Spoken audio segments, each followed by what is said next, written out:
Bonsoir à toutes et à tous. On est très heureux d'abord de se retrouver toutes et tous ensemble, en présence, comme m'a soufflé Benoît Peters. Je préfère beaucoup ce mot de en présence à en présentiel. C'est vrai que les rendez-vous précédents ont eu lieu en visioconférence. Ça n'a strictement quand même rien à voir. Je pense que Michel Guérard, qu'on remercie beaucoup d'être parmi nous, ne me contredira pas quand il préfère, j'imagine, accueillir des clients dans son restaurant, plutôt que de faire portage à domicile, si je puis dire. Michel Guérard, Mémoire de la cuisine française, entretien avec Benoît Peters, où on apprend énormément de choses sur vous, Michel Guérard. Donc vous présidez évidemment aux destinées des Prés d'Eugénie à Eugénie-les-Bains, 3 étoiles depuis 77, si je ne m'abuse. Voilà. Comment c'est fait? Alors première question, ça va nous permettre de rentrer dans le vif du sujet, cette rencontre. Vous aviez lu à l'époque donc La Grande Cuisine Minceur, qui a déclenché chez vous l'envie de faire la cuisine, puisque Benoît Peters, vous avez un moment bifurqué, vous avez été cuisiné, vous alliez chez les gens, cuisiner. Après, vous êtes revenu vraiment à l'écriture. Vous avez décidé de vous destiner à l'écriture, à la bande dessinée. Vous êtes éditeur aussi pour une maison d'édition en Belgique. Comment s'est fait cette rencontre entre vous donc, et Michel Guérard?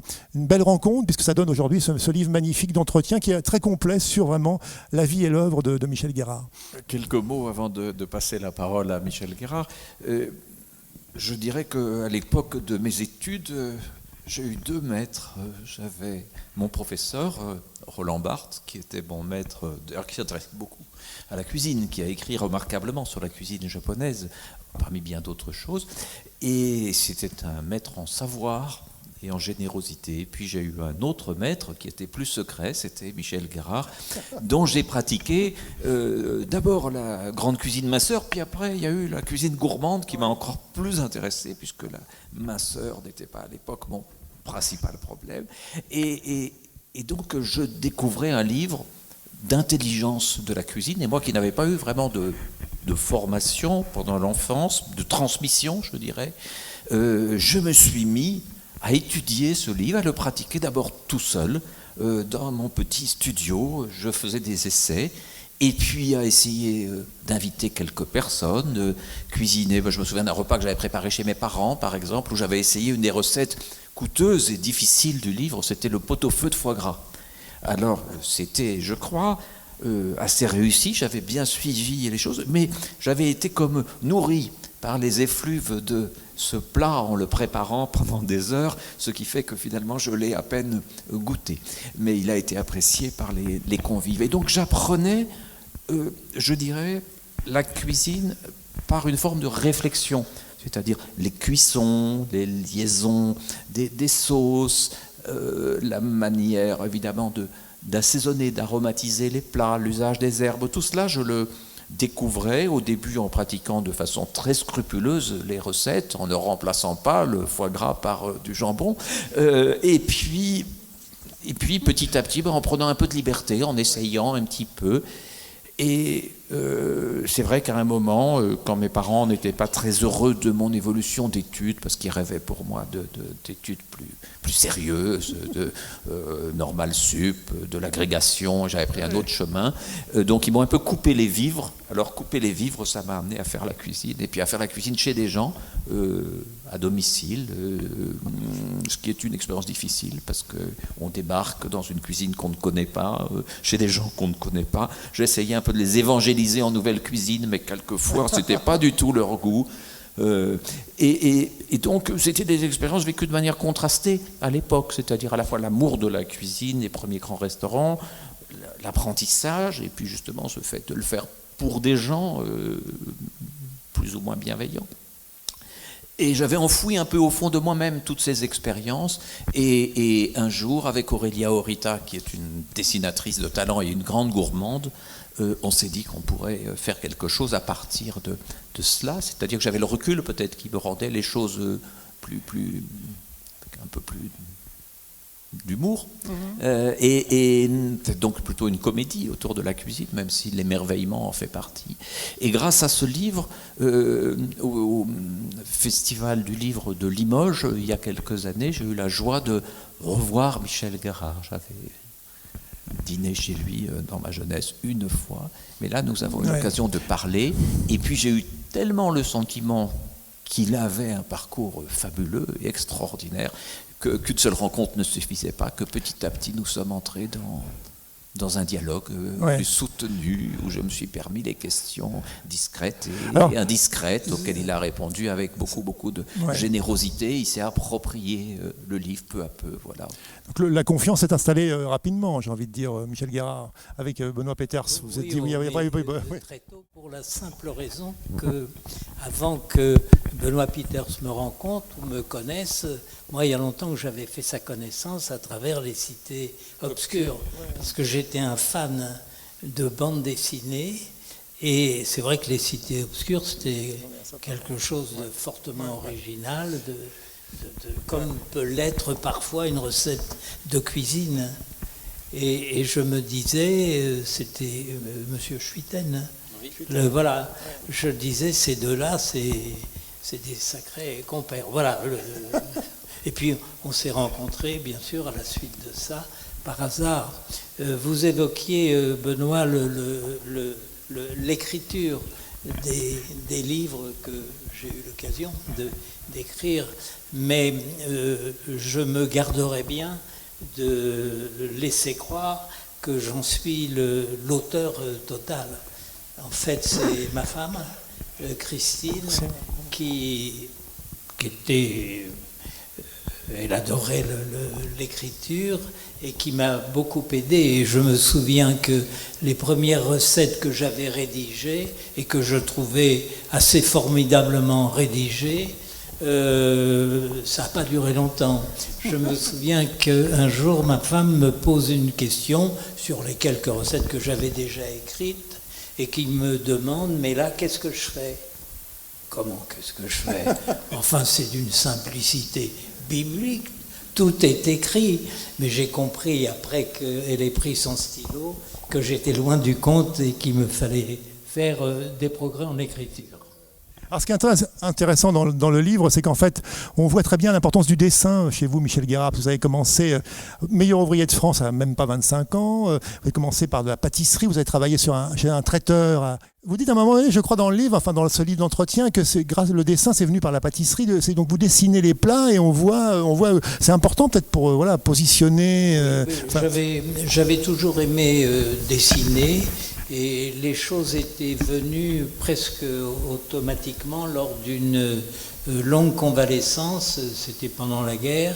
Je m'étais attrapé une maladie qu'on appelait la diphtérie et où on mourait en pagaille. J'ai eu la chance d'être sauvé, mais de rester au lit pendant un certain temps. Et c'est vrai que là, je me suis amusé à dessiner. Ça me faisait passer le temps et j'aimais ça. Alors si on regarde bien, si j'ai bien lu le livre donc de livre d'entretien que vous avez fait tous les deux, c'est quand même votre grand-mère et votre mère qui au départ vous donnent un peu, alors qu'à l'inverse, pour Benoît Peters, bon, votre maman cuisine, mais vous dites bon, pas plus que ça. Enfin, on sent chez vous déjà quand même l'envie d'aller goûter, d'aller tester, mettre le doigt dans la... Enfin, bon. Petit, déjà, de temps en temps, j'essayais, oui, je disais à un moment, je vais m'occuper du repas. Alors bon, je bricolais puisque j'avais pas vraiment de formation, alors que chez vous, on sent que à travers la grand-mère, à travers votre mère, son pot-au-feu, le pot-au-feu qui sera plus tard le nom de votre premier restaurant, on sent qu'il y a eu cet amour très tôt. Puis alors vous avez, c'est une des choses qui m'a vraiment passionné. Bien sûr, il y a la pâtisserie qui a compté, mais il y avait aussi, à travers vos parents bouchers, le contact avec la matière dès la petite enfance. C'est vraiment quelque chose de très concret, de très charnel. Et une des choses qui me frappe beaucoup dans la trajectoire de Michel Guérard, qui a dû commencer très tôt par l'apprentissage, c'est comment les préoccupations, on peut dire, esthétiques, et notamment le dessin, peu à peu sont entrés dans votre cuisine. Et le dessin en est une des manifestations, même si c'est un dessin qui est aussi un dessin de communication chez vous, de transmission. Oui, je crois. Bon, aujourd'hui, peut-être on exagère en matière de décoration, de présentation. C'est ce que vous dites dans le livre aussi un petit peu. Oui, c'est vrai que pour moi, la cuisine, ça reste le goût, les goûts. Les parfums aussi, parce que la cuisine, c'est l'école des parfums. Mais c'est vrai qu'aujourd'hui, on a tendance à exagérer et se soucier, je le regrette, davantage de la présentation, de la mise en scène que de la réalité qui est la cuisine. C'est une histoire de goût, comme je viens de le dire, et des goûts que l'on peut composer à tout va, c'est ça qui est formidable. En fait, c'est la composition des goûts, comme la musique est un travail de notes, de solfège. Mais peut-être qu'on est allé très loin, mais malgré tout, cette dimension visuelle qui est venue en partie avec la nouvelle cuisine, avec le service à l'assiette, etc., a aussi été une conquête, parce qu'il y a une époque où peut-être c'était bon, mais c'était moins beau. Et je crois que c'est quand même une force. Après, qu'on le pousse vers un maniérisme, qu'on aille parfois un petit peu trop loin, ou qu'Instagram devienne la clé de tout le repas, ça c'est un peu ridicule. Mais je pense quand même que c'est une belle préoccupation qu'il y a eu. On voit l'évolution des photos de cuisine, d'ailleurs. Oui, il y a eu plusieurs époques dans la cuisine française qui, de mon point de vue en tout cas, a commencé à s'imposer au XVIIe siècle, puis au XVIIIe siècle. Mais pour parler de décoration, pour revenir à ce thème, plus près du micro, parce que... Pour revenir à ce thème, Carême avait marqué son époque. Carême était à l'origine un pâtissier comme moi et adorait dessiner. Et il a fait des pièces montées extraordinaires qui ont permis à la cuisine française petit à petit de s'imposer et de faire en sorte quelque part d'être considérée comme la première du monde. Le travail d'ailleurs de Carême ne s'arrêtait pas. Il faut se rappeler que il a participé beaucoup à la politique française, Carême, en participant à des grands repas. Et par exemple, lors du congrès de Vienne, là où on allait se faire découper en morceaux, oui, Talleyrand avait eu la bonne idée de l'emmener avec lui et de faire des repas extraordinaires qui ont marqué l'esprit et qui ont peut-être permis de faire oublier à ceux qui étaient là qu'ils étaient là pour nous infliger une fessée. Je parlais de votre apprentissage chez Kléber Alix. Ça m'a beaucoup intéressé, ce traiteur, pâtissier, en fait, qui vous emmenait aussi de temps en temps manger dans des restaurants, mais des bons, attention. Hein. Qu'est-ce qui vous a apporté? Est-ce que vous diriez que c'est à partir de là que vraiment les choses se sont mises en place? C'est un apprentissage qui a beaucoup compté pour vous, visiblement, en lisant le livre. Oui, alors mon apprentissage...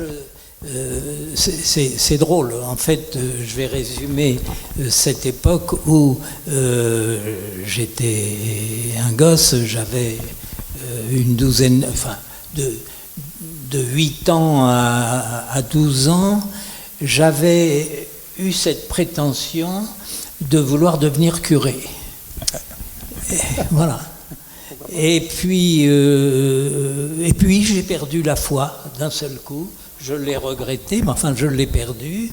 Et puis j'ai eu d'autres envies. J'ai eu envie de devenir comédien. Voilà, sous prétexte que je récitais bien Le Corbeau et le Renard, sûrement. Mes parents étaient affolés. Ils m'ont fait comprendre que c'était peut-être pas la meilleure des choses. Et puis je suis allé dans un lycée en Normandie. On habitait la Normandie à cette époque-là, au lycée Corneille à Rouen. Et là, je me souviens, c'était en seconde, le programme de sciences naturelles, c'était l'anatomie, et j'adorais. Et là, je me suis dit, peut-être que je pourrais devenir médecin. Et comme quoi. Voilà, et rien ne s'est réalisé, parce que mes parents m'ont invité à choisir un métier, parce que pendant la guerre, mon père était parti à la guerre, nous avions une petite boucherie, maman était seule, avec un commis. Notre travail consistait au sortir de l'école à vite la rejoindre et puis nous lancer dans des tâches ménagères et autres. On cassait le bois, on fendait le bois, on lavait les tripes dans la rivière. Enfin, c'était notre quotidien. Et comme mon frère avait tout de suite aidé maman, mon frère qui avait 4 ans de plus que moi, Mes parents m'ont fait comprendre qu'il serait tout à fait convenable que je choisisse un métier et que j'arrête là mes études. Et nous étions une famille très très liée, ça ne m'a pas du tout étonné. C'est comme ça, donc j'ai choisi un métier, et ce métier, pour moi, il n'y en avait qu'un, c'était tout ce qui était bon à manger. Parce que ma grand-mère était une merveilleuse cuisinière, pâtissière également, et maman aussi. Voilà, c'est comme ça que j'ai commencé, grâce à la gourmandise. Mais il vaut mieux commencer comme ça, parce que je crois qu'un apprenti qui ne serait pas gourmand, il vaut mieux qu'il devienne avocat ou je ne sais quoi. Eh bien, écoutez, il me reste d'abord à vous remercier d'être venu ce soir, on va assister à cette rencontre. Merci beaucoup Michel Guérard d'être venu jusqu'à nous pour voilà. Merci Benoît Peeters pour donc être venu jusqu'à aujourd'hui Samadé. Je rappelle les titres. Donc Michel Guérard, Mémoire de la cuisine française, entretien avec Benoît Peeters aux éditions Albin Michel. Et donc Benoît Peeters avec Aurélia Horita, donc Comme un chef aux éditions Casterman. Il y a également la biographie d'Hergé, fils de Tintin. On n'a pas parlé de vos bandes dessinées, mais on a centré sur... Vous dire que le prochain rendez-vous, normalement, a priori, on espère, on sera là. Le 2 septembre, on sera en compagnie de Sarah Biasini, qui a publié son premier roman chez Stock. Sarah Biasini étant la fille de Romy Schneider, je le signale au passage, parce que c'est vrai qu'on ne sait pas forcément. Et un très beau premier roman. Donc, le 25 septembre, nous serons avec Magid Cherfi, ça sera à Tarnos. On fêtera les 10 ans de la médiathèque de Tarnos. Le 16 octobre, nous serons à Dax, puisque les rencontres à lire de Dax, qui devaient avoir lieu en avril au printemps, ont été reportées à cause, bien sûr, du Covid. Donc ça sera le week-end du 16-17 octobre, ça sera le samedi 16 octobre dans l'après-midi. En novembre, on espère, parce que c'est une rencontre qui devait avoir lieu en juillet, avoir Franck Bouis, donc vous avez sûrement entendu parler, donc on espère lui proposer une date au mois de novembre. On a repoussé cette rencontre parce qu'il a des petits soucis de santé. Et le 3 décembre, nous terminerons l'année avec Alexandra Lapierre. Voilà, donc les rendez-vous reprennent. Et on espère les poursuivre, on espère que vous viendrez à nouveau nombreuses et nombreux à ceci. Merci donc à la Médiathèque départementale des Landes et au Conseil départemental pour avoir initié et organisé ces rendez-vous. Et on va passer maintenant à la séance de dédicace, donc avec la librairie de Saint-Sevé, la librairie La Louve, qui nous accompagne ce soir et qu'on remercie également d'être là. Merci à toutes et à tous et merci à Michel Guérard, merci Benoît Peeters et bonne soirée. Merci.